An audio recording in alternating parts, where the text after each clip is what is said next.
Let's make beef gnocchi soup. It's cold as outside today, okay? I think it literally feels like 4 degrees. So that means only one thing for me, and that is soup. It is soup season, okay? Because we want to be warm, we want to be cozy. So today we're doing a very, very simple beef and gnocchi soup. You only need a handful of ingredients and it comes together relatively quickly. So in a few hours, you're going to be able to enjoy this. Let's get right into what we need. We are going to be using chuck roast today. It just shreds up really nicely, but you could really essentially use whatever cut of meat you have on hand. We are also using a variety of veggies. We're doing celery, onion, carrots, and also some cherry tomatoes that I've cut in half. Then we're using some herbs. I'm doing a mixture of parsley, basil, rosemary, and thyme. And I'll show you what we do with that in a little bit. Also just a parm rind. This helps give it flavor. It's a secret ingredient in a lot of soups and sauces. So we're gonna use that, and then also some tomato paste. We're also using beef stock. I do a mixture of beef bouillon powder with water. It's super easy, and then it just makes it so you don't have to buy those big freaking boxes of like stock or broths or whatever. So I always just do this for both beef and for chicken. Then obviously a pack of gnocchi. This is just 1 pound of potato gnocchi. Okay, so to get started, I first salted and peppered my chuck roast, and we're just setting it aside and letting it come to room temperature. Next, we're gonna work on our herbs. Now, for the herbs that I don't mind kind of floating around, which is like your parsley, your basil, I'm just gonna dump those right into the soup once we get to that step. But for your other two, for rosemary and thyme, I don't want it floating all around because it just like it annoys me. So I'm gonna make a little herb bouquet with those. Now you've probably typically seen this used with a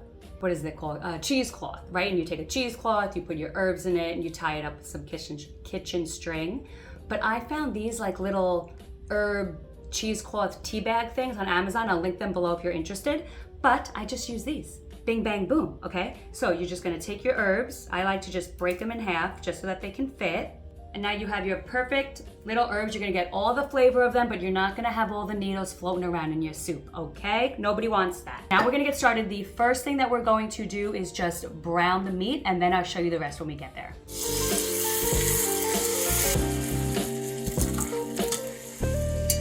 Okay, so now that the meat is browned, we're gonna be adding basically everything else up to, but not including the gnocchi. So I'm literally just gonna be dumping my plate of veggies in, and then I will also be adding the herbs, the tomato paste, and the parm rind. Also along with the water and beef broth. So we're just gonna dump that in, and then we'll come back in like 3 to 4 hours or whenever the meat is tender enough to shred. I'll show you when we get there.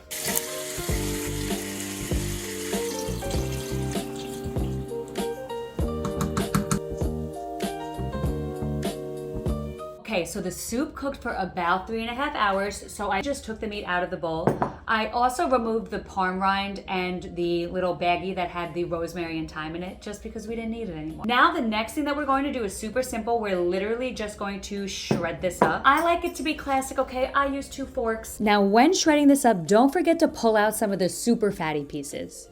Okay, so now that the meat has been shredded, it's time to just cook the gnocchi. And this only takes like 2 minutes, it's perfect. Okay, so I'm just popping this open. I'm going to drop them in. Once they start floating to the top, that's when it's done, okay? And then once you see most of them up there, I'm gonna put the meat right back into the soup, and then that's it, and then we're done. All right, so let's just throw these in.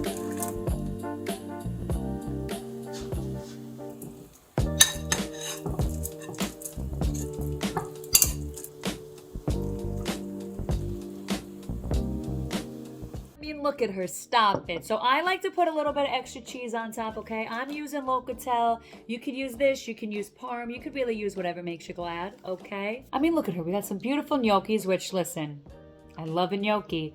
We got some meat. I mean, it's just filling, it's perfect, it's beautiful, it's warm, it's comforting, and I just love it for this time of year, okay? So you can get this recipe and all of my others on deeslittlekitchen.com, and I'll see you in the next one. Love you, bye.